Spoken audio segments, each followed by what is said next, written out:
Hello everybody, I am Taniya Pandey and you're watching Courts This Week at LiveLaw. Let's go over the significant judgments of this week.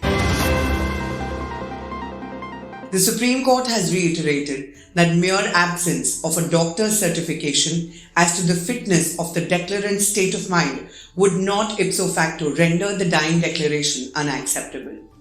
The contention of the accused in this case was that the conviction was solely based on the dying declaration of the deceased and that the doctor's certificate was not there at the time of recording said declaration and that without it, the dying declaration could not have been relied upon. The court relied on the 2002 judgment in the case of Lakshman versus State of Maharashtra and held that the dying declaration of the deceased was promptly recorded and had been proved to be genuine. The Supreme Court has dismissed the review petition filed against the Shaheen Bagh judgment, in which it was held that demonstrations expressing dissent have to be in designated places alone. Dismissing the review petition, Justices Sanjay Kishan Kaul, Aniruddha Bose and Krishna Murari held that the constitutional scheme comes with a right to protest and express dissent, but with an obligation to have certain duties and that the right to protest cannot be anytime and anywhere. The Supreme Court on 18 February closed the suo motu proceedings which were instituted to examine if there was a larger conspiracy behind the allegations of sexual harassment against the then Chief Justice of India, Justice Ranjan Gogoi. The bench headed by Justice S.K. Kaul observed that an inquiry panel headed by former Supreme Court Judge A.K. Patnaik had submitted a report opining that a conspiracy behind the sexual harassment allegations could not be ruled out. The report also surmised that certain tough stances taken by ex-CJI Gogoi during his tenure could have triggered the allegations. However, the veracity of the allegations levelled by lawyer Utsav Singh Bens could not be verified completely due to the limited access to records and other collaborative material. In this backdrop, the bench closed the suo motu case. The Supreme Court has declared that proceedings under Article 32 of the Constitution by a purchaser seeking relief in respect of a real estate project cannot be entertained. The bench observed that a writ petition under Article 32 had been filed by a singular home buyer without seeking to represent the entire class of home buyers, that the petition proceeds on the implicit assumption that the interests of all the buyers are identical. Opining that it would be inappropriate to entertain a petition under Article 32, the bench indicated that there are specific statutory provisions holding the field, including among them the Consumer Protection Act, RERA Act, and the Insolvency and Bankruptcy Code. The Supreme Court has observed that presence of an arbitration clause within a contract between a state instrumentality and a private party is not an absolute bar to availing remedies under Article 226 of the Constitution. A division bench of the Telangana High Court had upheld the order of the single judge exercising writ jurisdiction on the liability of the Telangana State Industrial Infrastructure Corporation to refund an amount of Rs 165 crores to Unitech. The corporation approached the Apex Court contending that the High Court ought not to have entertained a writ petition under Article 226 of the Constitution in a pure contractual dispute, which also contained an arbitration agreement. The bench comprising Justices D.Y. Chandrachud and M.R. Shah observed that the state and its instrumentalities are not exempt from the duty to act fairly merely because in their business dealings they have entered into the realm of a contract.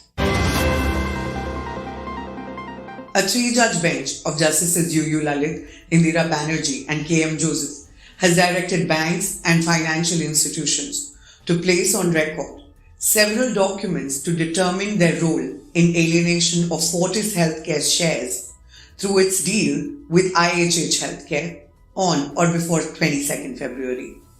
The case will be taken up for further consideration on 24th Feb.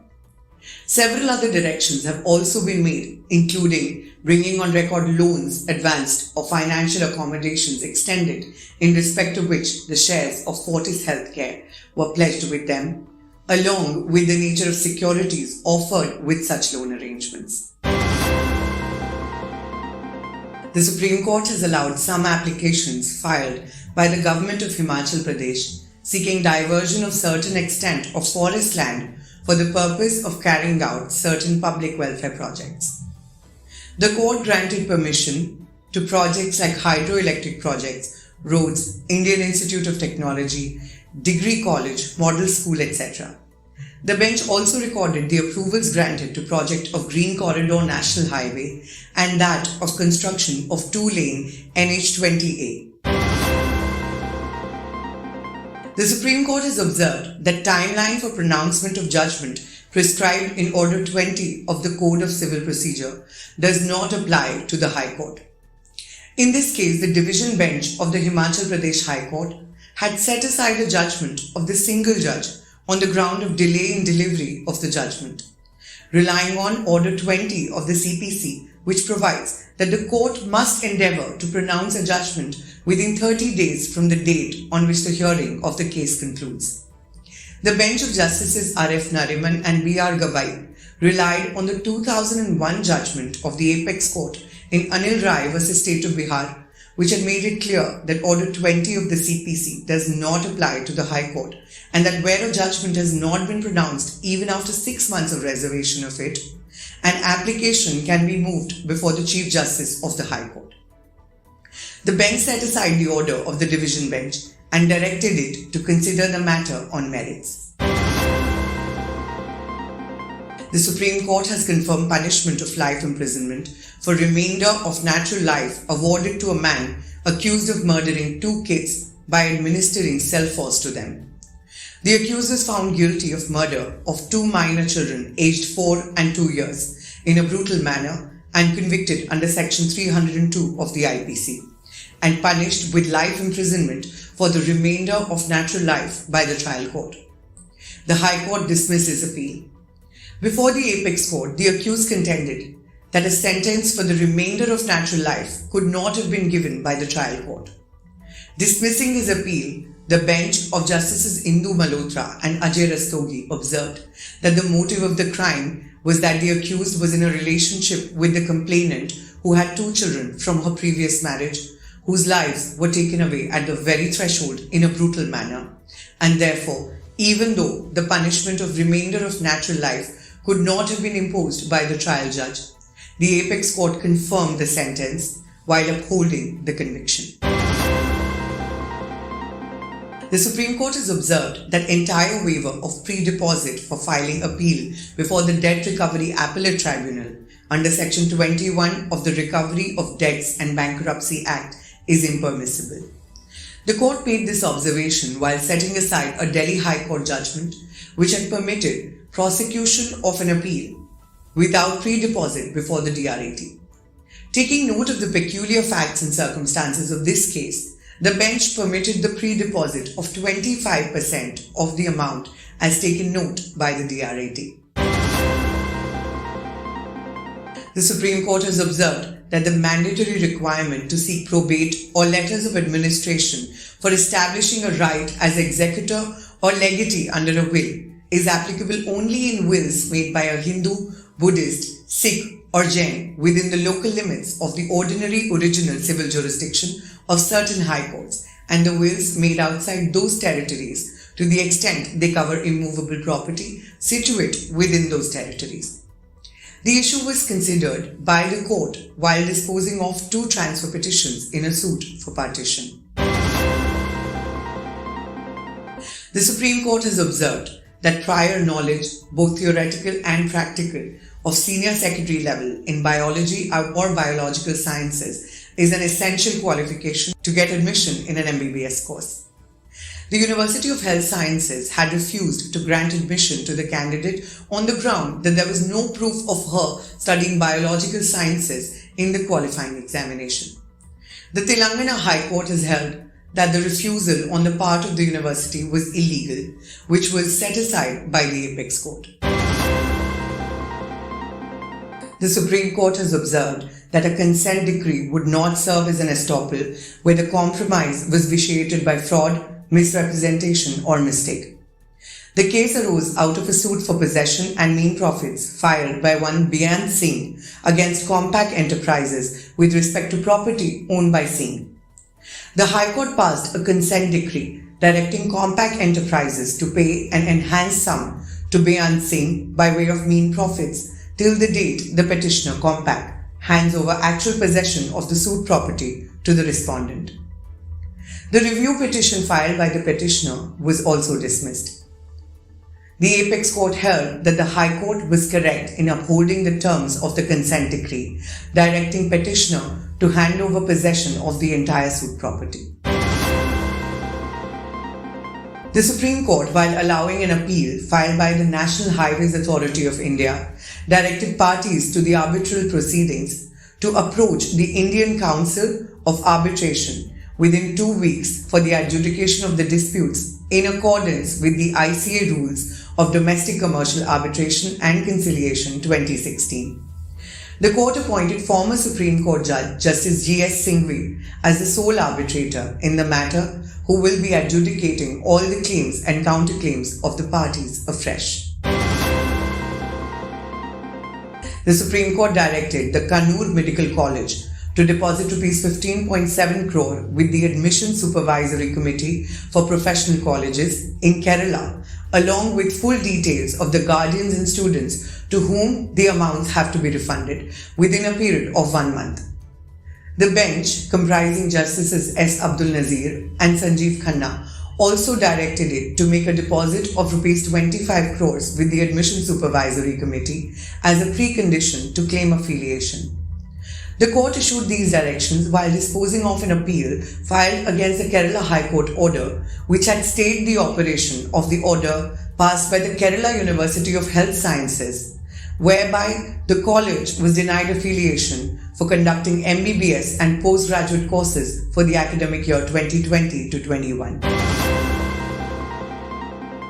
A bench of Justices M. Shantanu Godar and Vineet Saran has held that the parties who privately agreed to settle their dispute outside the modes contemplated under Section 89 of the Code of Civil Procedure are also entitled to refund of court fees.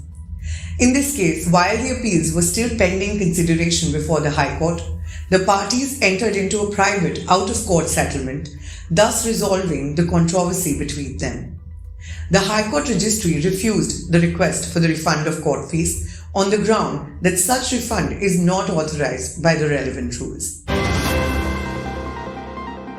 The Supreme Court has reduced the sentence imposed on a man convicted in a dacoity cum murder case to 22 years actual imprisonment. The man was convicted under Sections 396 and 307 of the IPC and sentenced to death penalty by the trial court. The Karnataka High Court, while partly allowing the appeal, converted the death sentence to imprisonment for life. The convict and others were accused of attacking the driver and cleaner of a lorry, which resulted in the cleaner's death. Before the Apex Court, in appeal, it was submitted that the accused had already undergone imprisonment for a period of about 18 years and that his application for early release on remission had been rejected by the government of Karnataka. The court said that the interest of justice would be met if the sentence of the accused was restricted to 22 years instead of his whole life. A bench of Justices Indu Malhotra and Ajay Rastogi has observed that in all matters before the NCDRC where reasons are yet to be delivered, it must be ensured that the same are made available to the litigating parties positively within a period of 2 months. The court noted a recent order passed in Oriental Insurance Company Limited versus Ziaju Z and others, in which it was observed that the delay in delivery of judgments is a violation of Article 21 of the Constitution of India, and the problems get aggravated when the operative portion is made available early and the reasons follow much later or are not made available for an indefinite period. The Supreme Court has observed that banks owe a duty of care to exercise due diligence in maintaining and operating their locker and safety deposit systems, and that they cannot contract out of the minimum standard of care in this regard. The bench of Justices Mohan M. Shantanu and Vineet Saran had directed the Reserve Bank of India to lay down rules and regulations mandating the steps to be taken by banks with respect to locker facility or safety deposit facility management. The bench is ordered for certain guidelines to be followed until such regulations are framed and issued by the RBI.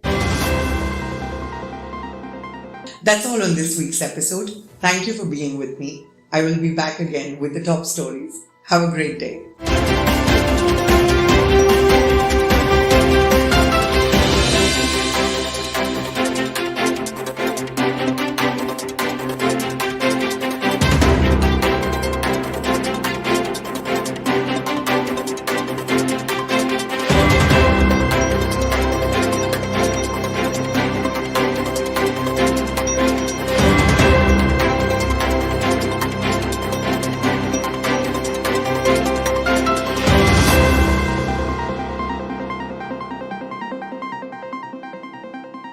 Subscribe to our channel and press the bell icon to never miss a video from LiveLaw.